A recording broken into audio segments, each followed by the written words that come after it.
வணக்கம் அன்புக்குரிய நேயர்களே, இன்றைய கேள்விக்கு என்ன பதில் நிகழ்ச்சிக்கு உங்களை அன்போடு வரவேற்கின்றோம். இன்று நம்மோடு தமிழக அரசியல், இந்திய அரசியல், சர்வதேச அரசியல்னு நிறைய விஷயங்கள் பேசுவதற்காக நம்மோடு இணைகின்றார் ஃபாதர் ஜெகத் கேஸ்பர் அவர்கள். நிறைய இருக்கிறதோட கேட்கிறோம். வணக்கம் ஃபாதர். வணக்கம். எப்படி இருக்கீங்க? நல்லா இருக்கு. இந்த இந்தியா தேர்தல் களம் ஒரு பக்கம் சூடாக போயிட்டு இருக்கிறத பார்க்குறோம். பட் அதை தாண்டி அதுக்கு வர்றதுக்கு முன்னாடி மீண்டும் இந்த ஈழ அரசியலில் ஒரு பரபரப்பு ஏற்பட்டுட்டே இருக்கு. கொஞ்ச நாளாக அந்த செய்திகள் போயிட்டே இருக்கு, கவனிக்கிறீங்களா? ஆமாம், அது துவாரகா மீண்டும் வந்து விட்டார். ஆமாம், மேதகு பிரபாகரன் அவர்கள் மீண்டும் படை நடத்த வருவார், உயிரோடு தான் இருக்கிறார். இப்படி பல்வேறு செய்திகள் மக்களிடையே ஒரு வகையான ஒரு ஐயப்பாடுகள் இருந்தாலும் கூட அவ்வப்போது இவை வந்து கொண்டு தான் இருக்கு. நீங்கள் ஒரு வித நகைப்போடு அந்த செய்தியை அணுகிற மாதிரி. அதாவது ஒரு மாபெரும், அதாவது அவரோடு உடன் தமிழீழ விடுதலை புலிகளினுடைய அந்த போராட்டத்தை பற்றி மாற்று கருத்துக்கள் உண்டு. தேசிய தலைவர் மேதகு வேலுப்பிள்ளை பிரபாகரன் அவர்களை ஏற்கிறவர்கள் உண்டு, ஏற்காதவர்கள் உண்டு. ஆனால் அவரை ஒரு கட்டுக்கோப்பான, தன் நம்பிக்கைகளை விட்டு கொடுக்காத, எவ்வகையிலும் சமரசம் செய்து கொள்ளாத ஒரு தலைவர் என்கின்ற மரியாதை எதிரிகளுக்கு கூட உண்டு. அவ்வகையில் அந்த போராட்டத்தை அழித்து ஒழித்த எதிரிகள் கூட அவருக்கு இப்படியான ஒரு அவமரியாதை செய்யவில்லை. இது அவமரியாதைன்னு சொல்றீங்க? உறுதியாக அவர் இப்போ பிரபாகரன் உயிரோடு இல்லையா? இல்லை, அவர் பழநெடுமாறன்னு சொல்றாரு. அது உண்மை அல்ல. அவர் ஏன் இப்படி செய்கிறார்? அவர் திரு பழநெடுமாறன் அவர்கள் இந்த போராட்டத்திற்காக பல பங்களிப்புகள் செய்தவர்கள், பல தியாகங்களும் செய்தவர்கள், பல ஆண்டு கணக்கில் சிறைக்குள் இருந்தவர். அவர் இப்படி செய்வது அவர் தன்னுடைய அந்த ஆளுமை இடத்தை உண்மையிலேயே இழந்து விட்டார். தமிழகத்தில் தமிழ் தேசியத்தை பற்றி பேசுவதற்கான ஒரு முகாமையான முக்கிய ஆளுமையாக, முதன்மை ஆளுமையாக இருந்தார். அந்த இடத்தை இந்த பிரச்சனையில் அவர் இழந்து விட்டார் என்றுதான் நான் உறுதியாக சொல்வேன். அவர் சொல்றது உண்மை இல்லை அப்படிங்கிறீங்க? உறுதியாக சொல்ல முடியும்? ஆமாங்க. அதாவது எப்படி நீங்கள் அதை எப்படி நான் சொல்கிறதுன்னு தெரியல. அதாவது இப்போ நானே ஏறக்குறைய 15 ஆண்டுகள், ஒரு 1000 2000 பேரிடமாக நான் இதை பற்றி பேசியிருப்பேன்.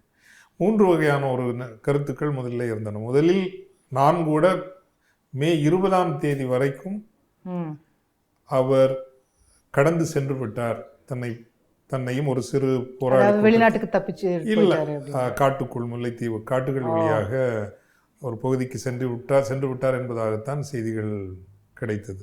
அதாவது 2009 மே 20 வரைக்கும் 20 வரைக்கும் நான் அப்படிதான் நினைச்சேன். பட் மே 18 செய்தி வந்தப்போ நீங்களும் நம்பல. நான் அப்போ கூட நக்கீரில் எழுதிட்டு தான் இருந்தேன். நான் அவர் தப்பி விட்டார் என்பதாகத்தான் நான் எழுதினேன். ஆனால் 20-21ஆம் தேதியே அவர் உயிரோடு இல்லை என்கின்ற ஒரு செய்தி வந்தது. எப்படி அதை உறுதி செஞ்சீங்க? அதை உறுதி செய்யல. அப்போ அவர் உயிரோடு இல்லை. அந்த உயிரோடு இல்லை என்பதிலும் 2 வகையான கருத்துக்கள் தொடர்ந்து முன்வைக்கப்பட்டது. ஒன்று, அவர் களமாடி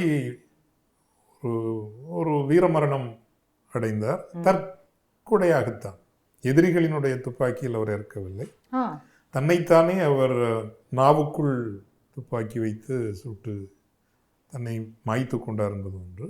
இன்னொன்று, அவர் சதியினால் எதிரிகளின் கையில் சிக்கிக்கொண்டு அவர் சித்திரவதை செய்யப்பட்டு கொல்லப்பட்டார். இந்த 3 இருந்து, ஒன்று தப்பி சென்று விட்டார், இன்னொன்று அவர் சதியால் அவர் சிக்கொண்டு சித்திரவதைக்குள்ளாகி கொலை செய்யப்பட்டார், இன்னொன்று களத்தில் நின்று கடைசி வரை போராடி கடைசியாக தன்னை அவர் தற்கொலையாக்கி கொண்டார்.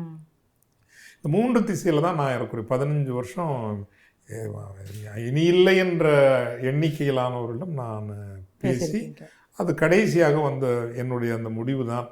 இப்போ சில ஐயப்பாடுகள் வரும். அவர் உடலில் இருந்த காயங்களை பார்த்து அந்த சதியில் சிக்கொண்டாருன்னு வரப்போ நான் உறுதியாக சொல்ல முடியும், அந்த கடைசி அந்த களத்தை கையாண்டவர்கள் 53 56வது பிரிகேட்னு சொல்லலாம், ஷவேந்திர டிசில்வா. அது ஒரு கொடுமையான ஒரு அணி, இலங்கை இராணுவத்தினுடைய மிக கொடுமையான பிரிகேட்ஸ்னு சொல்லலாம். So they abuse the body after they found the body. அந்த உடலை கண்டெடுத்த பிறகு அந்த உடலுக்கு அவர்கள் அவமரியாதை செய்தார்கள். ஆக அவர் பிடிபட்டோ அல்லது அப்படி என்று எந்த சித்திரவதைக்கும் உள்ளாகவில்லை. இதெல்லாம் அது தொடர்பாக விசாரணைக்கு உள்ளான சில இராணுவத்தினர் சிறையில் இருந்த பொழுது கைதாகி இருந்த விடுதலை புலிகளும் சிறைக்குள் இருக்கிறார்கள். அவர்களுக்குள் நட்பு பரிமாற்றங்கள் வந்துடும் இல்லைங்களா, இயல்பா வந்துடும் இல்லையா. ஸோ அப்படிப்பட்ட சிறைக்குள் சென்று மீண்டு வந்த போராளியிடமிருந்து கிடைத்த செய்திகள். இப்படி நான் நிறைய பேர் இன்டர்வியூ பண்ணியிருக்கேன், நிறைய பேரை இன்டர்வியூ பண்ணுறதுல கிடைச்ச செய்தி. அவர் தப்பி சென்று இருக்க ஒரு வாய்ப்பு உண்டுன்னு முதல்ல நினச்சி, ஆனால் அது இல்லைங்கிறப்ப பலரிடம் பேசிய போது ஏறக்குறை நீ எப்படி எப்போது அந்த மரணம் நிகழ்ந்தது என்பதை சொல்வதற்கு யாருமே இல்லை. அது 18 17 அதுக்கு முன்னாடி இல்லை அதுக்கு அப்புறமா அப்புறமா இருக்க முடியாது. எக்ஸாக்ட் மோமெண்ட் அவர் தன்னுடைய உயிரை எடுத்துக்கொண்டதையோ அந்த சூழலையோ சொல்வதற்கு எந்த போராளியும். அப்போ அவரை சுற்றி இருந்தவர்கள் யாரும் உயிரோடு இல்லையா? அவரை சுற்றி இருந்தவர்கள் முந்தைய நாள் வரை நின்றவர்கள் அதில் இருக்காங்க. எங்க இருக்காங்கன்னு தெரியாது, பட் இருக்காங்க. அவங்கள்ட்ட நான் பலர்கிட்ட நான் பேசியிருக்கேன். அப்போ தப்பிச் செல்வதற்கான திட்டங்கள் பல முறை முன்வைக்கப்பட்டது பட்டிருக்கிறது. ஆனால் அதற்கெல்லாம் மிக கடுமையாக அவர் கோபித்திருக்கிறார். போராளிகளையும் மக்களையும் விட்டு விட்டு நீங்க என்ன போக சொல்றீங்களே அப்படிங்கிறத ரொம்ப கோபப்பட்டிருக்காரு. சாதாரண கோபம் அல்ல, ரொம்ப ரொம்ப கோபப்பட்டிருக்காரு. 14ஆம் தேதி ஒருவரிடம் உரையாடுகின்ற போது கூட இந்த ஒரு முயற்சி சொல்லப்பட்ட போது இதே வார்த்தையை சொல்லியிருக்கிறார், என்னுடைய 2 பிள்ளைகளையும் விடுதலைக்கு கொடுத்துட்டு தான் நான் உன்னோட பேசிட்டு இருக்கிறேன் என்று இதெல்லாம் சொல்லாத. 14th மே அன்றைக்கு கூட அவர் ஒரு 2 பிள்ளைகள்னு அவர் சொல்றது சார்ல்ஸ் துவாரகா. துவாரகா 14ஆம் தேதிக்கு முன்பே இறந்து விட்டாங்க. முன்னாடி இறந்துட்டாங்க, அதுக்கு முன்னாடி கடைசி கட்டத்தில் இருந்தது அல்ல. அவங்க எப்படி இருந்தாங்க? களத்தில் போராடிதான். அவங்க ஆக்சுவலி ஓயாத அலைகள் எதிர் சமரிலேயே கடும் அவங்களுடைய இன்டெஸ்டைனில் பாதியெல்லாம் வெட்டி எடுக்க வேண்டிய அளவுக்கு அவங்க காயம்பட்டு களத்தில் புடமிடப்பட்டு அவங்கெல்லாம் நினைத்திருந்தால் வெளிநாடுகளுக்கு பாதுகாப்பாக அனுப்பி வைக்கப்பட்டிருக்கலாம், செய்யலை. இப்போ அவரை நான் ஒரு நேர்காணல் கண்டபோது உங்கள் பிள்ளைகள் மீது உங்கள் விடுதலை கருத்துக்களை நீங்கள் திணிப்பீர்களா அப்படின்னு கேட்டப்போ ஒரு நாள் நான் அதை செய்ய மாட்டேன். அவங்களா ஒரு முடிவெடுத்து அவங்களாக வரணும். சாதாரண பெண் போராளி எப்படி ஒரு பெண் போராளியாக உருவாக்கப்படுகிறார்களோ அதே போன்ற ஒரு பயிற்சியில் தான் துவாரகா. அந்த பயிற்சியெல்லாம் துவாரகாவும் எடுத்திருக்காங்க. எதுவுமே அவர் திணிக்கல. நான் அந்த நேர்காணல் அவர்கிட்ட கேட்டோம் வாரிசு அரசியல்லாம் கிடையாது. இல்லை நீங்கள் உங்கள் பிள்ளைங்களை கண்டிப்பீங்களா அடிப்பீங்களான்னு. அதாவது இன்று வரைக்கும் என் கையால் என் பிள்ளைகளை நான் அடித்தது இல்லை. பிள்ளைகளை வளர்க்கின்ற பொறுப்பு ஒரு இயக்கம் என்று வந்தால் தவறு செய்தால் தண்டனை உண்டு. இல்லைன்னா நான் என்னுடைய கடுமையான அந்த ஆளுமை தோற்றமே இயக்கம் நடத்துவதால் தான். நான் அடிப்படையில் அப்படியானவன் அல்ல. எல்லோரையும் போல ஒரு சாதாரண தகப்பன் தான், எல்லோரையும் போல ஒரு சாதாரண மனிதன் தான். ஸோ அப்போ துவாரகா இப்போ ஏற்கனவே கடும் காயமுற்ற ஒரு போராளி. எக்ஸாக்ட்லி என்னைக்கு இறந்தாங்கன்னு சொல்ல முடியாது, நான் அவங்க என்னால் சொல்ல முடியும். ஆனால் 14ஆம் தேதி அவர் அதை சொல்லியிருக்காரு. ஸோ அதுக்கு முன்னாடி அவங்க இறந்துட்டாங்கன்னு நம்ம புரிஞ்சுக்கலாம். டெஃபினெட்லி. ஸோ அவரோட இறுதி வரைக்கும் இருந்தது அவரோட மனைவி மட்டுமா? அதான் அந்த கடைசி தருணங்கள்ங்கிறது நமக்கு தெரியல. ஆனால் தன் மனைவியை தன் துப்பாக்கியாலேயே அவர் சுட்டுக் கொண்டார், வேறு யாராலும் அவள் கொல்லப்படக்கூடாது அப்படிங்கிறது அவர் அந்த கடைசி வரைக்கும் நிற்கிறாங்கல்ல, ஒரு நாளுக்கு முன்னாடி வரைக்கும் நிற்கிறாங்கல்ல. அந்த முடிவுகள் எல்லாம் அவர் ஒன்றும் என்னை பொறுத்த வரைக்கும் நான் இதை ரொம்ப ரொம்ப ரொம்ப ரொம்ப ரொம்ப ஆழமாக இதை ரொம்ப ஆய்வு செய்திருக்கிறாங்க. இவங்க ஜனவரியில் அனந்தபுரம் சண்டைன்னு ஒன்று நடந்து, நீங்கள் திரும்பி போய் பார்க்கலாம். அந்த சண்டையை நீங்கள் தமிழர்கள் ஒழுங்காக ஆவணப்படுத்தினாலே இலங்கையை நிரந்தரத்திற்கும் ஒரு அனைத்துலக போர்க்குற்றங்களுக்கு உட்படுத்துகின்ற இதுக்கு நீங்கள் உள்ளாக்க முடியும். 2009 ஜனவரியிலையா? 2009 ஜனவரியில் அனந்தபுரம் சண்டை. அது ஒரு தென்னந்தோப்பு, ஒரு 70 ஏக்கர் தென்னந்தோப்பு. அந்த சண்டையில் ஒரு திருப்புமுனை வரும் என்கின்ற அளவுக்கு திட்டமிடப்பட்டு நடத்தப்பட்ட சண்டை தான். சரத் பொன்சேகாவுக்கு தெரிஞ்சிருச்சு இங்கே தான் பிரபாகரன் இருக்கிறார் அப்படின்னு. ஸோ அவங்கள சுற்றி ஒரு வளையம் அடிக்கிறாங்க. பொதுவாக அதை சொல்லுவாங்க, அது பாக்ஸ் சண்டைன்னு சொல்லுவாங்க. அது பாக்ஸ் அடித்து சண்டை செய்கிறதுன்னு சொல்கிறப்போ பாக்ஸ் அடித்து பிரபாகரன் எல்லாரும் இதோட முடிச்சிடலாம் அப்படின்னு பாக்ஸ் அடித்து அவங்களுடைய அந்த பெஸ்ட் பிரிகேட்ஸ் நான் சொன்னேன் இல்லைங்களா, ஷவேந்திர சிலை இதெல்லாம் அவங்க இறக்குறப்போ அதில் புலிகள் ஒரு அற்புதமான ஒரு வியூகத்தை எதிர்பாராதபடி இவங்க என்ன நினச்சாங்க, பிரபாகரன் தளபதிகளும் அவங்க மையத்தில் இருக்காங்க, நம்ம வந்து கம்ப்ளீட் ஒரு பாக்ஸ் அடித்து அவங்கள we can box them and finish them move. எதிர்பாராமல் இவங்களை சுற்றி புலிகள் பாக்ஸ் அடிக்கிறாங்க.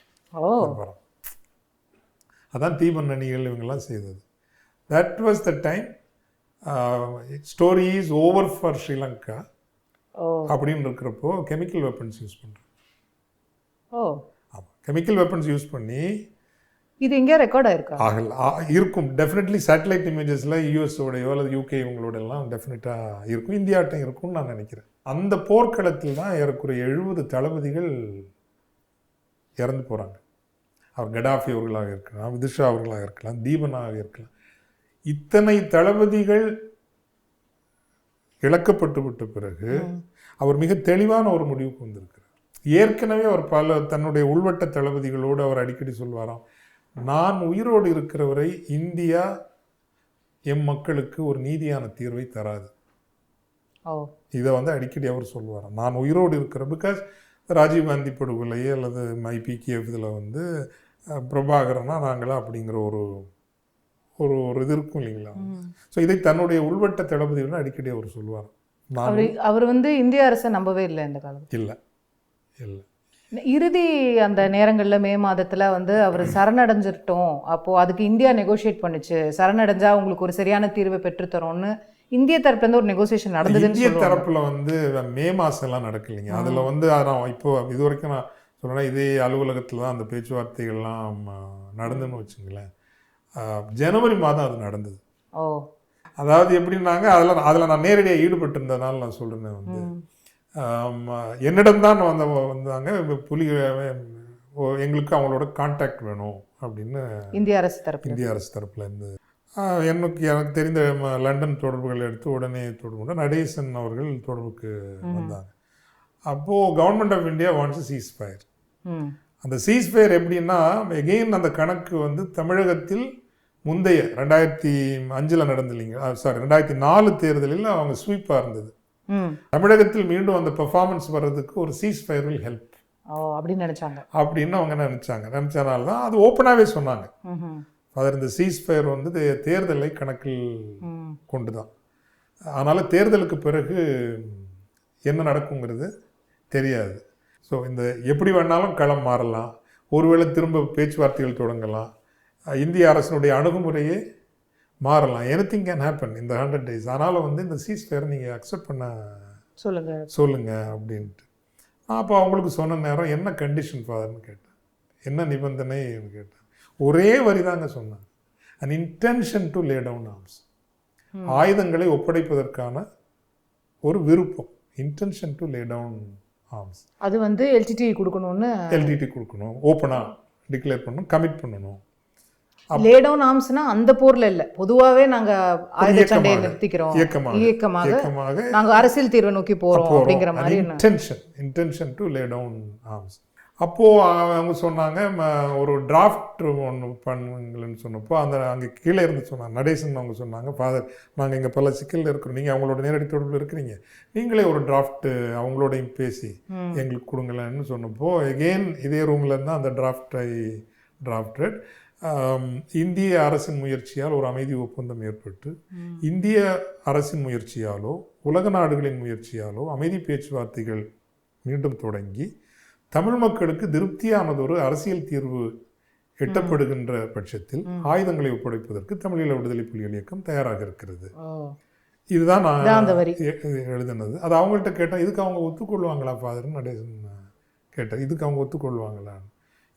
No problem, absolutely no problem, because anyway they know that advertisement நிற்காதுங்கிறனால அவங்க ஒத்துக்கிட்டாங்க. அவங்க then they said okay, we will connect a senior officer to Nadesan. So அதோட இப்போ ஒரு பொதுவாக நீங்க இருந்தீங்க, அப்புறம் அவங்க either a telephone operator connector ஆரோ வந்து ஒரு போஸ்ட்மேன் தான் நம்ம வேலையா இருக்க முடியும். அப்புறம் அவங்க நேரடியாக பேசிக்கிட்டாங்க. ஒரு சுற்று இலங்கை அரசும் இதுல ஒப்புதலா இருந்ததா அதை பற்றி எனக்கு தெரியாது. இந்தியா தான் அதில் மெயினாக இருந்ததுங்க. அது முதன்முறையாக எனக்கு தெரிஞ்சு ஒரு உயர் அதிகாரி ராஜீவ்காந்தி அவர்களின் படுகொலைக்கு பிறகு தமிழீழ விடுதலை புலி இயக்கத்தோடு நேரடியாக பேசிய ஒரே தருணம் அந்த ஜனவரி அந்த தருணமாகத்தான் இருக்கும்னு நினைக்கிறேன். முதல் சுற்று பேசினாங்க, 2வது சுற்றில் வந்து ஷட் டவுன் ஆகிடுச்சு. ஓ, அங்கேருந்து அவங்க பதிலே வரல. பட் இந்த டிராஃப்டை 2 பேரும் ஏற்றுக்கிட்டாங்கன்ற பட்சத்தில் ஏன் ஷட் டவுன் ஆச்சுன்னு தெரியல. அதை கண்டுபிடிக்கிறதுக்காக நான் திரும்ப நடேசன் அவர்களை தொடர்பு கொண்ட போது அவர் லைனுக்கு வரல. ஒரு காலத்தில் வந்து என்னைக்கு இந்திய அதிகாரம், புதுடில்லி அதிகாரம் ஈழத்தமிழ் மக்களுக்கு ஒரு தீர்வை தர வேண்டும் என்கின்ற நிர்பந்தத்தில் இருந்தது என்றால் தமிழகத்திலிருந்து ஒரு அழுத்தம் தொடர்ந்து இருந்து கொண்டே இருந்தது. When Eelam issue was a competitive political issue between ADMK and DMK, அது தமிழகத்தினுடைய மைய அரசியலின் ஒரு பேசு பொருளாகவும் கொள்கை பொருளாகவும் இருந்தது. இன்றைக்கு அது விளிம்புக்கு வந்து விட்டது. It is no more at the centre of Tamil or Tamil Nadu politics. இப்போ அந்த விளிம்புக்கு கொண்டு வரப்பட்டதும் ஒரு ஒரு ஒரு பெரும் துயரம். ஒரு போரில் வந்து பின்னடைவு வரும் அல்லது வீழ்ச்சி வரும். எந்த நோக்கத்திற்காக அந்த போர் நடத்தப்பட்டதோ அந்த போரை ரசித்து யாரும் போர் நடத்த மாட்டார்கள். எப்பவுமே போர் என்பது அரசியல் இலக்குகளுக்காகவும் அரசியல் தேவைகளுக்காகவும் தான் போர் நடத்தப்படுகிறது. நான் படித்த வரைக்கும் போர் என்பது ஆயுதம் தாங்கிய அரசியல், அரசியல் என்பது ஆயுதம் தாங்காத போர். அப்போ நம்ம ஆயுதம் தாங்கிய அரசியல் முடிந்து போயிட்டு அல்லது அமைதிப்படுத்தப்பட்டது. நடக்க வேண்டியது ஆயுதம் தாங்காத அரசியல் என்கின்ற அந்த போர் நடக்கணும். அதுல எப்படி அதை விட்டுட்டாங்கன்னு கருதுறீங்க? உறுதியாக போர்க்களத்தில் ஆயுதங்கள் அமைதிப்படுத்தப்பட்டு களம் மாறிவிட்டது, காட்சிகள் மாறிவிடுகின்ற பொழுது உங்கள் உத்திகள் மாறி இருக்க வேண்டும், வியூகங்கள் மாறி இருக்க வேண்டும். தொடர் உரையாடல் தானே அரசியலை முன்னகர்த்துவதற்கான ஒரே வழி. ராஜபக்சே வெளிப்படையாக சொன்னார் அல்லவா, ஐ ஃபாட் இந்தியாஸ் வார், இந்தியாவினுடைய போரை நான் நடத்தினேன். அப்போது ஒரு ஒழுக்க கடமை உங்களுக்கு இருக்குல்ல. அப்போது நீங்கள் உண்மையிலே அவங்க அழித்து முடிச்சிட்டிங்க அப்படின்னா இந்தியா இலங்கை எல்லாரும் சேர்ந்து ஒரு அரசியல் தீர்வை நீங்கள் திணித்து முடித்திருப்பீர்கள் என்றால் அறம் என்று ஒன்று இருந்திருக்கும். தமிழர்கள் உங்களை நம்பி இருப்பார்கள். இன்னைக்கு புதுடில்லியை நம்பலை, இலங்கையை நம்பலைன்னா 15 ஆண்டுகளுக்கு பிறகு ஒரு மாபெரும் பொருளாதார நெருக்கடிக்கு அந்த நாடு உள்ளான பிறகும் கூட that was the most ideal time to enforce. If you want to restructure the loan, IMF loan, give a political solution to Tamils. சொல்லியிருக்கலாம்ல. அந்த கமிட்மெண்ட் இல்லைன்னா அந்த அழுத்தம் இங்கிருந்து தான் வந்திருக்கணும், தமிழ்நாட்டிலேருந்து அந்த தமிழ்நாட்டிலேருந்து வந்திருக்கணும். இங்கே இருக்கிற கட்சிகள் அதை தவறிட்டாங்க. கட்சிகள் தவறலைன்னா நீங்கள் என்னென்னா உலகம் முழுசும் என்ன ஆயிடுச்சுன்னா, அதனால தான் தொலைநோக்கோடு பார்க்கின்ற போது இங்கே என்ன ஆயிடுச்சு, எல்லாரையும் துரோகி ஆக்கிட்டாங்க. குளத்தூர் மணி துரோகி, ராமகிருஷ்ணன், கோவை ராமகிருஷ்ணன் துரோகி, தீகா துரோகி, எல்லாரும் துரோகி. ஏகபோக ஒரே வந்து அக்மார்க்குன்னா நாம் தமிழர் மட்டும்தான், மற்ற எல்லாருமே துரோகிங்க. அப்போ நீங்கள் வந்து பண்ணணும்ல, ஒன்னே ஃபீல்டை ஃபயராக வச்சுக்கணும். அரசியல் கட்சிகளை காட்டிலும் நாம் தமிழர் தவறு அவங்க ஒரு முக்கியமான காரணம். நீங்க ஒரு இனத்தினுடைய பிரச்சனை, பெரிய கட்சி திமுக இருக்கு, ஆட்சியில இருக்கு, எதிர்கட்சி அதிமுக இருக்கு, அவங்க மேல எனக்கு விமர்சனம். நாம் தமிழர் மட்டும் கேள்வி கேட்குறீங்க. திமுக மீது விமர்சனம் உண்டு, காங்கிரஸோட ஒத்துழைத்தது எல்லாம் சந்தேகமே இல்லை. என்றேனும் ஒரு நாள் திமுக பகிரங்கமாக வந்து 2009 நாங்க தவறு செய்தோம். என்னுடைய கத்தோலிக்க திருச்சபையே அந்த காலத்தில் செய்த பாவங்களுக்காக இன்னைக்கு வந்து மன்னிப்பு கேட்குதுல்ல. அப்போ நாங்க அப்படி வலுவானவர்கள் அதைத்தான் செய்வார். If you are strong you should accept your சொல்லணும்னு நினைக்கிறீங்க. திமுக உள்ளிட்ட எல்லா கட்சிகளும் டெஃபினெட்லி சொல்லணும். எந்தெந்த கட்சிகள் தவறு இழைத்ததோ we failed. பட் இங்க இந்த தமிழக கட்சிகள் பத்தி தமிழகத்துல என்னன்னா கன்சென்சஸ் பில்டிங் ஓகே அழிஞ்சு முடிஞ்சிருச்சு. எப்படி அந்த மக்களுக்கு ஒரு அரசியல் தீர்வுக்கு நம்ம அந்த ரோலை தான் ஐயா நெடுமாறன் போன்றவங்க செய்திருக்கணும். It is not you. இப்போ அந்த 2009 கூட நான் அந்த அமைதி முயற்சிகள், இப்போ ஒரு இந்திய கவர்மெண்ட் ஒரு 100 days கேப் வந்தது. அது தவறி போனதற்கு காரணமே தேர்தல் அரசியலினுடைய கணக்குகளுக்குள் ஈழ பிரச்சனையும் கொண்டு வந்து சேர்த்தார்கள். இவ்வளவுதான். பிஜேபி வந்துரும், பிஜேபி வந்துரும், தம் கட், இதே வார்த்தையை சொல்லுங்க, கொஞ்சம் தாக்கு பிடிங்க. யார் சொன்னாங்க? அது வேணா, அது இப்போதைக்கு அதான் இப்போ மீண்டும் அந்த வைகோ சொன்னதா சொல்லுவாங்க வெளியில. நான் அந்த பேர்களே சொல்ல விரும்பல. அதான் மீண்டும் ரணங்களை நான் திறக்க விரும்பல. டுடே மை ஒன்லி ப்ளீடிங் அந்த தமிழ்நாட்டுக்கு செய்ய விரும்புகிறேன்னா பில்ட் கன்சென்சஸ். இல்லை, நீங்கள் தமிழ்நாட்டு அரசியல்வாதிகள் பற்றி கேட்குறதுனால இப்போ பழனிடுமான் அவர்களை கூட குறிப்பிட்டீங்க. அவர் வந்து பிரபாகரன் இன்னும் உயிரோடு இருக்காரு அப்படின்னு சொல்கிறாரு. நீங்கள் மறுக்கிறீங்க. தமிழ்நாட்டு அரசியல்ல இல்லை ஈழ அரசியலோட தொடர்ந்து பயணித்தவர்கள் யாருமே அதை மறுக்கல, கண்டனம் தெரிவிக்கல. இல்ல பிரபாகரன் உண்மையிலேயே இறந்துட்டாருன்னா அவருக்கு ஒரு மரியாதை செலுத்துறதுல.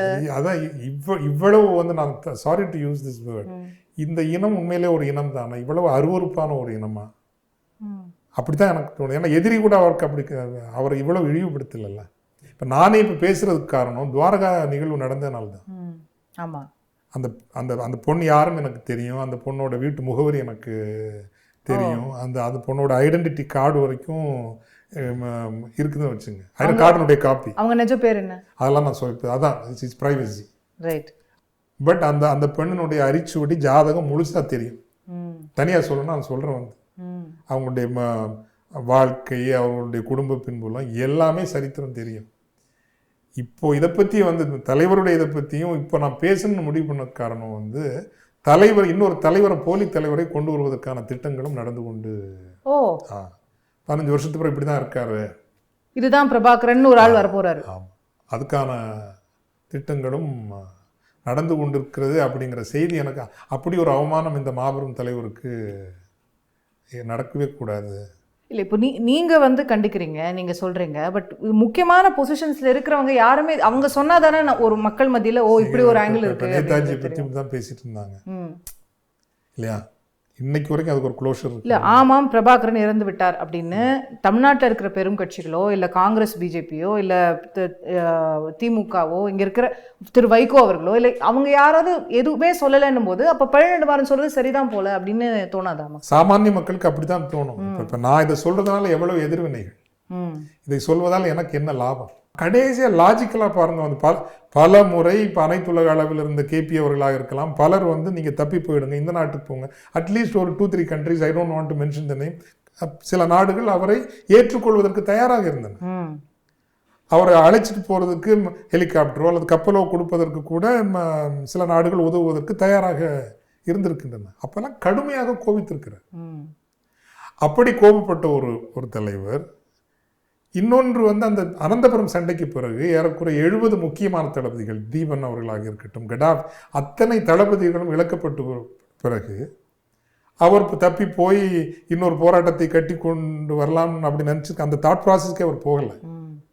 இத்தோடு இந்த போராட்டம் ஆயுத போராட்டம் முடிவுக்கு வரட்டும், தமிழ் தேசியம் என்கின்ற கொடையை கொடுத்து விட்டு போவோம், இதான் அவருடைய தாட் ப்ராசஸில் இருந்தது. இந்த தியாகங்களின் ஊடாக தமிழ் தேசியம் என்கின்ற கொடையை அதை பற்றி கொண்டு அடுத்து வர இருக்கிறவர்கள், எஞ்சி இருக்கிறவர்களும் ஏனைய தமிழ் சமூகம் இந்த போராட்டத்தை அரசியல் போராட்டமாக தொடர்ந்து நடத்தட்டும். ஆனா அது நடக்கல அப்படின்றீங்க? டெஃபினட்டா நடக்கல. அப்போ அவர் நம்பினார். வந்து நீங்க சொல்றீங்க பிரபாகரன் அவர்கள் இறந்துட்டாரு, அவர் தன்னுயிரை தானே எடுத்துக்கொண்டாருன்னு சொல்றீங்க, துவாரகா போர்ல இறந்தாங்க அப்படின்னு சொல்றீங்க. ஆனால் துவாரகாவுடைய சொந்த குடும்பத்தை சேர்ந்தவர்கள் இன்னைக்கு மதிவதனி அவர்களுடைய சகோதரி சொல்றாங்க, நான் அவங்கள பார்த்தேன், நான் என் சகோதரியை பார்த்தேங்கிறாங்க, நான் துவாரகாவை பார்த்தேங்கிறாங்க, இதுதான் துவாரகாங்கிறாங்க. அப்போ ஒரு கன்ஃபியூஷன் வருதுல, நான் ஃபாதர் சொல்றதை நம்புவேனா, மதிவதனியோட சகோதரி சொல்றதை நம்புவேனா அப்படின்னு. அந்த இயக்கத்தில் நீங்கள் வந்து அது போராளிகளாக இருந்து தளபதியர்களாக இருந்து இன்னும் பாதுகாப்பாக உயிரோடு இருக்கக்கூடிய பலர் இருக்கிறாங்க.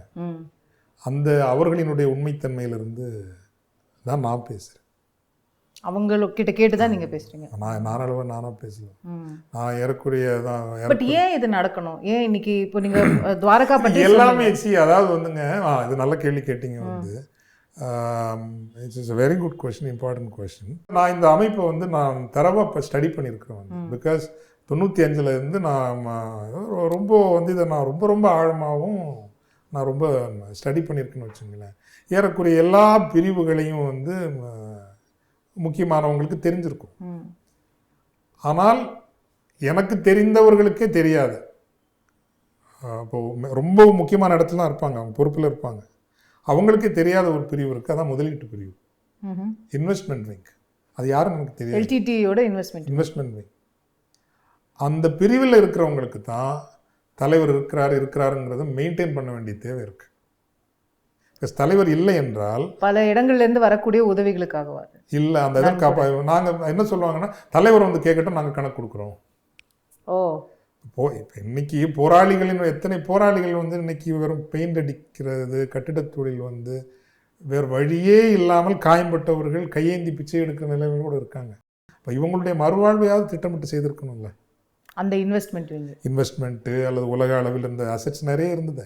எல்டிடியோட சொத்துக்கள் ஒரு இடத்துல இருக்கு அப்படிங்கிறீங்க. பல இடங்களில் முதலீடுகள் இருக்குது. அதை கையாளுறது யாருன்னு தெரியல. அவங்க தான் இதுக்கு அதை பாதுகாப்பதற்கு தான் இந்த மாதிரியான. ஏன்னா இப்போ இயக்கத்துக்குள்ளேயே அவங்களோட ஏதோ ஒரு வகையில் தொடர்பு இருக்கிறவங்களோ அவங்கள தேடக்கூடிய ஒரு முயற்சி இருக்கும்ல. அது கணக்கு கொடுங்க, அந்த சொத்து நீ பொது சொத்தை மாற்றுங்கன்னு சொன்னா தலைவர் வருவார் அப்படின்னு சொல்லி அதை அப்படியே தலைவர். இப்போ ஏன் ஒரு டம்மியை கொண்டு வராங்கன்னா அவர் தலைவர் எங்களுக்கு சொல்லியிருக்காரு. You understand? ஸோ இதுதான் இதுக்கு பின்னாடி இருக்கிற இது. இங்கே தமிழ்நாட்டில் இருக்கிறவர்களும் இப்போ பிரபாகரன் சொன்னீங்க, துவாரகா சார்ல்ஸ் இருந்தது சொன்னீங்க, மதிவதனி அவர்களும் வந்து இருந்துட்டாங்க தலைவரால். அதாவது அந்த அதை கண்ணால் கண்டவர்கள் யாரும் இல்லை, ஆனால் தலைவர் சொன்னதை கேட்டவர்கள் இருக்கிறார்கள். நான் வேற எங்கேயும் அவளை கொடுக்க விரும்பல, அவளா வெடித்து சிதறுவதையோ அவள் என் கையால். அது வந்து அவர் திட்டமிட்டு செய்த ஒன்று. எல்லாமே அவர் தெளிவாக தான் இருந்திருக்காரு. பட் தன்னுடைய மனைவியோடைய முடிவு எப்படி நேரணும் நீங்க சொல்றது சரியா இருந்தா, தன்னுடைய முடிவு எப்படி நேரணும் இவ்வளவு திட்டமிட்டு இருக்காரு அப்படிங்கிறீங்க. பாலச்சந்திரன் மட்டும் எப்படி சிக்கினாரு? பாலச்சந்திரன் அதாவது வெரி கியூரியஸ் திங். ஏன்னா அந்த பிள்ளை நீங்கள் அந்த சூழ்நிலை பார்த்தீங்கன்னா ஒரு அனாதை மாதிரி தான் அது நின்றுது. இது வந்து இன்னைக்கு எனக்கு வெரி கியூரியஸ். அப்படி அனாதையாக விட்டுருக்க மாட்டாங்க. ஒரு அணியிடம் தான் அந்த பிள்ளை ஒப்படைக்கப்பட்டிருக்கும். தலைவர் நம்பி விட்ட அந்த போராளிகள் துரோகம் செய்திருப்பார்கள் அப்படின்னு நான் நினைக்கல. என்னுடைய அனுமானம் அது, இட்ஸ் மை கெஸ். அப்படி கூட்டத்தோட கூட்டமா போயிடட்டும், நம்ம மாட்டிக்கிட்டோம்னா ஒரு அனதர் சிவிலியனா அவர் போயிடட்டும், இன்னொரு சிவிலியனா அவர் அந்த பிள்ளை தப்பி போயிடட்டும் ஒரு பார்வை வச்சிருப்பாங்க. அது தலைவர் பிள்ளை வரும்னு ஏதோ ஒன்று அவங்க ஒரு பார்வை வச்சிருப்பாங்க.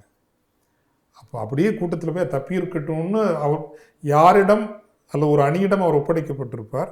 அந்த சூழ்நிலையை அவங்க பார்த்துருப்பாங்க. தப்பி செல்வதற்கான வழி எதுவும் இல்லாத போது ஒப்படைக்கப்பட்ட அல்லது யாரிடம் ஒப்படைக்கப்பட்ட அந்த போராளிகள் விலகி மக்கள் திரளோடு அந்த பிள்ளையை நகர்வதற்கு விட்டிருக்கலாம். ஆனால் அது அந்த பிள்ளை மாட்டிக்கொண்டது.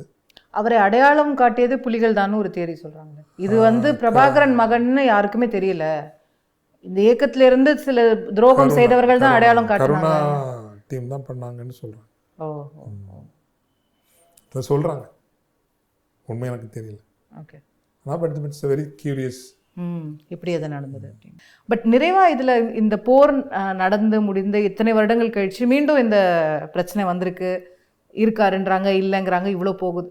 இதுல ஒரு கிளாரிட்டி வரணும் அப்படின்னு நினைக்கிறீங்களா, இல்ல இதுக்கு என்ன செய்யணும் அப்படின்னு நினைக்கிறீங்க? 2-3 அடிப்படையான விஷயங்களை தமிழ் சமூகம், ஈழத்தமிழர்கள், ஈழத்தமிழ் சார்ந்து இயங்கக்கூடிய அமைப்புகள், இன்னும் ஒரு உண்மையான உணர்வோடு இருக்கக்கூடிய முன்னாள் போராளிகள். ஒன்று, ஆயுத போராட்டம் மௌனிக்கப்பட்டு விட்டது. இனிமேல் ஒரு ஆயுத போராட்டத்திற்கான இடம் என்பது இல்லை. ஆனால் அரசியலுக்கான ஸ்கோப் நிறைய இருக்குது.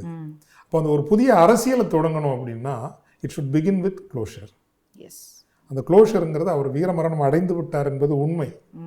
அந்த புள்ளியிலேருந்து ஆரம்பிங்க, அவருக்கு வணக்கம் செய்யுங்க. தமிழக அரசியலில் இருக்கிறவங்க இதை முன்னெடுக்கணும்னு நினைக்கிறேன். ஒரு கன்சென்சஸ் உருவாக்குறதுக்கான. ஆமாம், அவர் இறந்துட்டாரு, இப்போ என்ன அது தமிழ்நாட்டில் வந்து நீங்கள் உணர்வாளர்கள் வேலுப்பிள்ளை பிரபாகரன் அவர்களுடைய நினைவை கொண்டாடட்டும், அந்த நினைவை கட்டி எழுப்பட்டும். அவரோடு ஒத்துக்கொள்ளாதவர்களும் தமிழ் மக்களுக்கு ஒரு அரசியல் தீர்வு வேண்டும் என்பதில் உடன்படலாம் அல்லவா? அதனுடைய பரிமாணங்கள் என்ன? ஐம் சேயிங் ஒரு மினிமம் கன்சென்சஸ்க்கு வாங்க. இப்போ இந்தியாவும் இலங்கையும் ஒத்துக்கொண்டு அதுலேருந்து ஆரம்பிக்குமே. அதில் வந்து சிபிஎம் மறுக்காது, சிபிஐ மறுக்காது, பாரதிய ஜனதா மறுக்காது, காங்கிரஸ் கட்சி மறுக்காது, திமுக மறுக்காது, அதிமுக மறுக்காது. At least there is something. ஈழ மக்களுக்கு ஒரு நல்லது நடக்கட்டும், அதுக்கு minimum consensus, most minimum consensus. 2 நாடுகள், அது this is right time. Because அது வந்து அந்த நாடு ஒரு பெரும் பொருளாதார நெருக்கடியில் இருக்கிறது. ஸோ அந்த கன்சென்சஸை பில்ட் பண்ணுற ஒரு லீடராக தான் ஐயா நெடுமாறன் அவர்களோ, ஐயா ராமதாஸ் போன்றவங்களோ, இப்படி வந்து ஒரு சீனியர் மூத்த தலைவர்கள். இந்த களத்தில் நாங்கள் கருத்து வேறுபடலாம், விமர்சிக்கலாம், ஆனால் இந்த ஒரு உரையாடலை இப்போ மாண்புமிகு திரு ஸ்டாலின் அவர்களிடம் போய் இவங்க எல்லாம் 4 முறை உட்கார்ந்து பேசியாச்சுன்னா கேட்காமல இருப்பாங்க. அந்த முயற்சியை எடுப்பதற்கு இங்கு வந்து ஒரு திமுகலயே நிறைய பேர் இருக்காங்க. ஏன் இந்த முயற்சி நடக்கலைங்கிறது எனக்கு இன்னைக்கு வியப்பா இருக்கு. ஓகே, இந்திய அரசியலுக்கு வருவோம். அப்படியே நம்ம ஸ்டாலின் அவர்கள் வரைக்கும் வந்துட்டோம். இந்திய அரசியலுக்கு வந்தோம்னா மீண்டும் மோடி தாங்கிறது கேரண்டியாக இருக்குதா? அப்படிதான் ஒரு விவரம் இருக்கா, இல்லை உங்களுக்கு அதில் மாற்று கருத்து இருக்கா? அதாவதுங்க ஒரு அதிகமாக தொகுதிகளை பெறக்கூடிய கட்சியாக பாரதிய ஜனதா கட்சி வரும். ஓகே, இதில் மாற்று கருத்து இல்லை. Single largest party. 250 தொகுதிகளை தாண்டாது, உறுதியாக தாண்டாது எனது கணிப்பின்படி. 250 தொட்டார்கள், 240 தொட்டு விட்டார்கள் என்றால் மீண்டும் அமித்ஷா மோடி தான். 220 நிறுத்தப்பட்டு விட்டார்கள் என்றால் பாரதிய ஜனதா கட்சி ஆட்சிக்கு வருவதற்கான வாய்ப்புகள் அதிகம். காரணம் என்னவென்றால் முதல் அழைப்பு அவர்களுக்குத்தான் செல்லும். பல தோழமை கட்சிகளோ பலரை அவர்கள் விலைக்கு வாங்கக்கூடிய ஆற்றல் இருக்கிறது. ஆனால் மோடி அமித்ஷா உறுதியாக இருக்காது. இப்போ சமீபத்தில் சுப்பிரமணிய சாமி இவங்களுடைய பேட்டியெல்லாம் நீங்கள் பார்த்தீங்கன்னா உள்ளுக்குள்ளேயே ஒரு மாற்றம் கொண்டு வர வேண்டும். பிஜேபியை டோட்டலாக மோடி அமித்ஷா கேப்சர் பண்ணிட்டாங்க. இன்னும் மீண்டும் ஒரு முறை வந்து விட்டார்கள் என்றால் ஆர்எஸ்எஸையும் கேப்சர் பண்ணிவிடுவாங்க அப்படிங்கிற ஒரு பயம், அச்சம் ஆர்எஸ்எஸ்க்கு இருக்கிறதா சொல்கிறாங்க. ஸோ ராஜ்நாத் சிங்கோ அல்லது நிதின் கட்காரியோ இவர்கள் முன்னிறுத்தப்படலாம் அப்படிங்கிற ஒரு கருத்து இருக்கிறது. 200-220 அவங்களுக்கு தோழமை கட்சிகள் துணை தேவைங்கிற நிலை இருந்தால் பிரதமர் மாறுவாருன்னு நினைக்கிறேன். உறுதியாக மாறுவதற்கான வாய்ப்புகள் இருக்கு அதிகம். 200 அப்படின்னா ஆட்சிக்கே வர முடியாது. பட் எப்படி பார்த்தாலும் ஒரு நான் பிஜேபி கவர்மெண்ட் வாய்ப்பு இல்லை இல்லையா? வாய்ப்பு இல்லவே இல்லைன்னு சொல்ல முடியாதுங்க. இல்லவே இல்லைன்னு சொல்ல மாட்டேன். இப்போ இன்னைக்கு வரைக்கும் சொல்லணும்னா ஒரு possibility, the pendulum is slightly more on the side of BJP to form an alliance government. But 250 அவர்கள் கடக்க மாட்டார்கள் என்பது என்னுடைய உறுதியான ஒரு கணிப்பு. தமிழ்நாட்டில் போட்டி நடந்ததே 4 தொகுதியில் தான். 4 அல்ல, என்னோட கணிப்பில் அங்கே வந்து கள்ளக்குறிச்சியில் போட்டி இருந்தது, கோயம்புத்தூரில் போட்டி இருந்தது, ராமநாதபுரத்தில் போட்டி இருந்தது, அப்புறம் இவங்க நம்ம சௌமியா மேடம் தர்மபுரியில் போட்டி இருந்தது. ஆனால் என்னோட சுற்றி பார்த்ததில் வந்து அண்ணாமலை அவர்கள் திருப்பூரில் நினைப்பாருன்னா அடிச்சு தூக்கிட்டு வந்திருப்பாரு. அப்படியா? ஆமாம், மிஸ் பண்ணிட்டார். அதை மட்டும் ஸ்டடி பண்ண விட்டுருப்பாருன்னா அவர் கொஞ்சம் கரெக்டாக உங்கள்கிட்ட கேட்டிருக்கலாம். அடிச்சு தூக்கிட்டு வந்திருப்பாரு திருப்பூரில். ஏன் ஜெயிக்க மாட்டார்? கஷ்டம். மேக்ஸிமம் ஒரு 25%. திருநெல்வேலி ஒரு டஃப் ஃபைட்டாக பார்க்கல. திருநெல்வேலியில் வந்துங்க அந்த ஒரு கம்யூனல் போலரைசேஷன் கடைசியாக நடந்தது. ஸோ கம்யூனல் நீங்கள் சொல்கிறது இங்கே ஜாதிவாரி. ஆமாம், ஜாதிவாரியாக அங்கே ஒரு consolidation of Nadar and minorities நடந்தது. இந்த பக்கம் ஸோ அது காங்கிரஸ்க்கான வாய்ப்பாக தான் பார்க்குறீங்க? வெரி தின் மார்ஜின்ஸ்லாம், ஒரு பெரிய ஹியூஜ் மார்ஜின்ஸ்லாம். வேலூரும் அது மாதிரி ஒரு வேலை வேலூர் ரொம்ப டஃப்பாக இருந்ததுங்க, ரொம்ப டஃப்பாக இருந்தது. அகைன் தின் மார்ஜின். அதே ஏசி சண்முகம் ரெட்டையில் நின்றுருந்தா கதை வேறையாக இருக்கும் அப்படிங்கிற மாதிரி. ஆமாம் ஆமாம், தின் மார்ஜின்ஸில். ஸோ பட் ஒட்டுமொத்தமாக பார்க்கும்போது 40லையும் ஃபேவரிங் டிஎம்கே கூட்டணியாக தான் தெரியுது. எகெயின் ஐ மீன் அஸ் ஒரு professional put the bets on ஒரு 4 to 5 கன்ஸ்டிட்யூன்சிஸ். வரலாம், வராமல் இருக்கலாம். 35 மிகவும் உறுதி. 5 தொகுதிகளில் ஒரு கடும் போட்டி. எங்க ஒப்பீனியன் போல அப்படியே சொல்றீங்க. அப்படியே see I think 35 plus 5 கடும் போட்டி தான். ரெண்டு வகையில சொல்லுவாங்க வந்து intelligent people, great minds think alike and fools never differ சொல்லுவாங்க. எதுவோ மக்கள் முடிவு பண்ணிக்கிட்டோம். ஜூன் 4ஆம் தேதி தெரிஞ்சிருவாங்க. பிஜேபி அவங்களோட டேலியை இம்ப்ரூவ் பண்ணுவாங்கன்னு குறைஞ்சபட்சம் நினைக்கிறீங்களா? அவங்களோட வாக்கு சதவீதத்தை உறுதியாக இம்ப்ரூவ் பண்ணுவாங்க. எலெக்ஷனுக்கு பிறகு இப்போ இவங்க ஒரு நல்ல வாக்கு 20% காமிச்சிட்டாங்க பிஜேபி அப்படின்னா, எதிர்கட்சி யாருங்கிறதுக்கான ஒரு சீரியஸ் போட்டி நிலவுமோ? அதிமுக நிலைமை என்ன ஆகும் அப்படிங்கிற கேள்விகள்லாம் ஓடிட்டு இருக்கு. அதிமுக தன்னுடைய அந்த உட்கட்சி பிளவை தவிர்த்து கொண்டாச்சு. அதெல்லாம் ஒரு ராட்சத மெஷினுங்க. அது எத்தனை தேர்தல்களை பார்த்து புடமிடப்பட்ட ஒரு நீங்கள் அதெல்லாம் நீங்கள் ரைட் ஆஃப் எல்லாம் ஈஸியாக பண்ண முடியாது. ஆனால் தலைமைங்கிறது ஒரு முக்கியமான என்ன பட்டுன்னு எல்லாம் கிளம்பி வந்துடுங்க. எங்கேருந்து வரும்னு தெரியாமல் அந்த கட்சியெல்லாம் வரும்.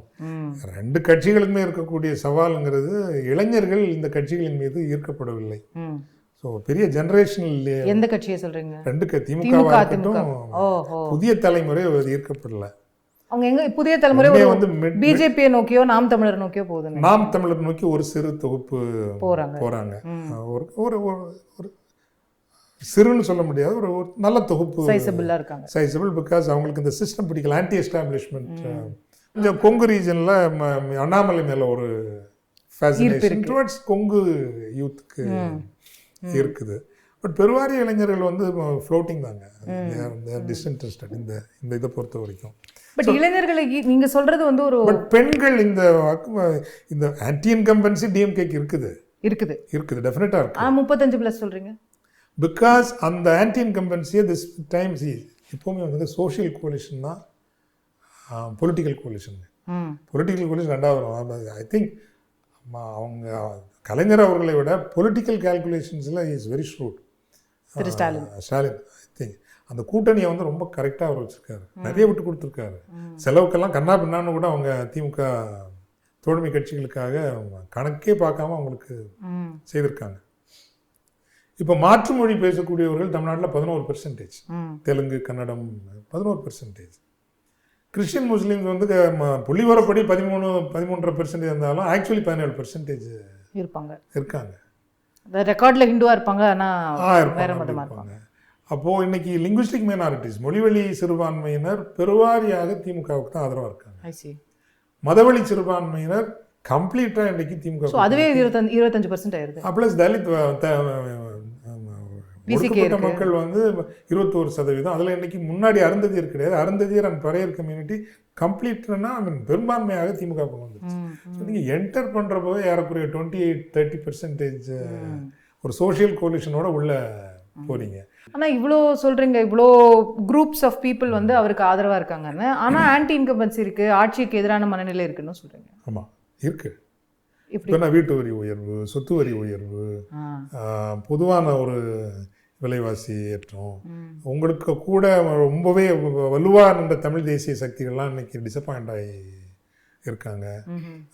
இவங்க மேலே நம்பிக்கை இல்லை, கட்சிக்காரங்களே ரொம்ப ஹாப்பியாக இல்லை, அதிகாரிகள் தான் அதிகமாக அதிகாரம் செலுத்துறாங்க, நிறைய மினிஸ்டர்ஸ் டம்மி மாதிரி தான் இருக்காங்க. இப்படி நிறைய விஷயங்கள் உள்ளுக்குள்ள பிரச்சனை இருக்கு. அது சரி பண்ணலைன்னா இந்த ரிசல்ட் வந்து சட்டசபைக்கு வராது. அப்படியா? ஆமாம் ஆமாம். நீங்கள் சட்டசபையில் வந்து பிஎம்கே ஏடிஎம்கே இந்த காம்பினேஷன்லாம் இப்போ இந்த எலெக்ஷன்லேயே பிஎம்கே ஏடிஎம்கே காம்பினேஷன் வந்திருக்குன்னா ஒரு 12 தொகுதியில் முடிவுகள் மாறி இருக்கும். குறைந்தபட்சம் மூச்சு வாங்கி உண்டு இல்லைன்னு இருப்பேன். பாமக பிஜேபிக்கு போனது டிஎம்கே ஃபேவர் ஆயிடுச்சு, சந்தேகமே இல்லாமல். சந்தேகம் இல்லாமல். பட் இந்த கூட்டணி விஷயத்தில் இப்போ எடப்பாடி பழனிசாமி அவர்கள் பிஜேபி வேண்டாம் அப்படின்னு ஒரு முடிவெடுத்து வந்தார். அதை நிறைய பேர் வந்து வெரி குட் டெசிஷன், அவர் கட்சியை காப்பாற்றாருன்னு சொல்கிறாங்க. ஆனால் இந்த அரசியலோட அரித்மெட்டிக்கை பார்க்கும்போது அது கொஞ்சம் மாற்றிருக்கலாமோ, இந்த எலெக்ஷனை முடிச்சுட்டு பிரிஞ்சிருக்கலாமோன்ற ஒரு சில தியரி. இல்லை, அது அவர் வந்து அது அவருக்கு ஏற்கனவே சிறுபான்மை மக்களுக்கு நம்பிக்கை இழக்கப்பட்டு விட்டது. இந்த இதில் வந்து இப்படி ஒரு முடிவு எடுத்தால் சட்டப்பேரவை தேர்தல் போதாவது எப்போவுமே நீங்கள் ஜெயலலிதா காலத்தில் அவர் பிஜேபியோட அலைன் பண்ணப்போ கூட ஒரு 30% சிறுபான்மையினர் நம்பி ஓட்டு போட்டாங்க, குறிப்பாக இஸ்லாமிய மக்கள். இப்போ அதுவும் இல்லைங்க. இப்போ அது இல்லை, ஒரு 5% கூட இல்லை. அதாவது தன் கட்சியை சரிப்படுத்தாமல் அவர் வேறு எந்த கூட்டணிக்கு போனாலும் சரியாக வரும்னு நான் நினைக்கல. தன் கட்சியோடு அவர் வந்து ஒரு சமரசம், இப்போ அவர் தன்னுடைய தலைமைத்துவத்தை அவர் நிறுத்திட்டாரு. எல்லாருக்குமே வந்து I always say it is a privilege to climb up, but it's mandatory to climb down. உயரத்திற்கு செல்வது உங்கள் உரிமை, ஆனால் கீழிறங்குவது உங்களினுடைய தலையெழுத்து. ஸோ அவருக்கு என்ன ஆக்டிவ் பாலிட்டிக்ஸ் ஒரு 10 வருஷம் இருக்குங்க. இந்த 10 வருஷத்தில் இந்த கட்சியை காப்பாற்றிட்டேன் அப்படிங்கிற ஒரு பெருமையோடு அவர் போனால் எவ்வளோ சிறப்பாக இருக்கும். வரலாறு காப்பாற்றிட்டாரான்னு தான் கேட்குறாங்க. அதுக்கு தான் அவர் உள்ளவங்களும் சமரசம் தான். அரசியல் என்பதே art of the possible and compromise தான். உள்ளே இருக்கிறவங்களுக்கு நீங்கள் சமரசம் பண்ணியாகணும். சமரசம் பண்ணுறீங்க நீங்கள் சசிகலா அவர்களாக இருக்கட்டும், தினகரன் அவர்களாக இருக்கட்டும், ஒரு எகெயின் ஐ எம் சேயிங் இவங்களெல்லாம் திருப்பி சேர்க்கணுன்றது. சசிகலாவோ ஓபிஎஸ்ஸையோ மீண்டும் உள்ளே கொண்டு வரணும்னு நினைக்கிறேன். உள்ளே கொண்டு வந்து அவங்க வந்து தனியாகவே நீங்கள் அடுத்த தேர்தல் நீங்கள் சொன்ன அந்த கூட்டணி நீங்கள் பிஜேபியோட போனீங்கன்னா இந்த ஒரு இந்த ஒரு தியரியை தான் பிஜேபி 2 தேர்தலாக முன் வச்சுட்டு இருக்காங்க. இபிஎஸ் கேட்க மாட்டேங்கிறாருன்றதான் அவங்க சொல்கிற வாதம். 2020 தினகரன் ஓப்பனாகவே பேசினாரு. 21 எலெக்ஷனில் எல்லாரும் ஒன்றா சேர்ந்து நிப்போன்ற விஷயம் பேசப்பட்டது, எடப்பாடி ஏற்றுக்கல. இந்த எலெக்ஷன்லையும் அது கிட்டத்தட்ட பேசப்பட்டது. அதனால தான் அவரை விட்டுட்டு இப்போ இவங்கெல்லாம் சேர்ந்து உள்ளே வந்தால் டாமினேட் பண்ணிவிடுவாங்க அச்சம். அவ்வளோ அந்த உள்ளே வந்து விட்டாச்சுன்னா அவங்க வந்து பார்ட்டியை டேக் ஓவர் பண்ணிவிடுவாங்க, அவரை ஒன்றும் இல்லாமல் பண்ணிவிடுவாங்க. காசு கணக்கு கேட்பாங்க, இப்படி பல இதெல்லாம் இருக்கு. இப்போ அதை செய்யலைன்னா கஷ்டம்னு நினைக்கிறீங்களா கட்சிக்கு? சவால் அது எப்படி திமுக தன்னை நடத்தி கொள்கிறது என்பது பொறுத்து. சோஷியல் பொலிட்டிக்கல் கோலிஷனை கரெக்டாக வச்சுருக்குது, பட் கட்சியை அது சரியாக வச்சுருக்கான்னு பார்க்கணும் நீங்கள்.